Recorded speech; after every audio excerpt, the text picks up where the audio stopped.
যদি বাংলায় দরজা খটখটানি করে আমরা তাদের আশ্রয় নিশ্চয়ই দেব।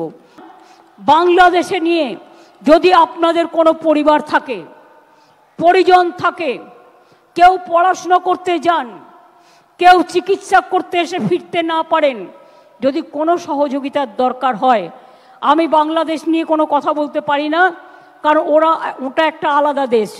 যা বলার ইন্ডিয়া গভর্নমেন্ট বলবে, আমি বলতে পারি না। কিন্তু আমি এটুকু বলতে পারি, অসহায় মানুষ যদি বাংলায় দরজা খটখটানি করে আমরা তাদের আশ্রয় নিশ্চয়ই দেব। তার কারণ এটা ইউনাইটেড নেশনসের একটা রেজুলেশন আছে। কেউ যদি রিফিউজি হয়ে যায় তাকে পাশের পার্শ্ববর্তী এলাকা তাকে সম্মান জানাবে।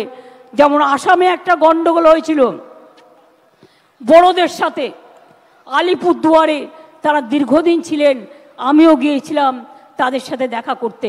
কিন্তু আপনাদের কাছে আমার আবেদন থাকবে, বাংলাদেশ নিয়ে আমরা যেন কোনো প্ররোচনাতে না যাই, আমরা যেন কোনো উত্তেজনাতে না যাই। আমাদের সহমর্মিতা, আমাদের দুঃখ, সে যারই রক্ত ঝরুক তাদের জন্য আছে। আমরা দুঃখী, আমরাও খবর রাখছি। ছাত্রছাত্রীদের মহান প্রাণ, তাজা প্রাণগুলো চলে যাচ্ছে। আমরা তাদের সকলকে, আমার অন্য কিছু বলার নেই।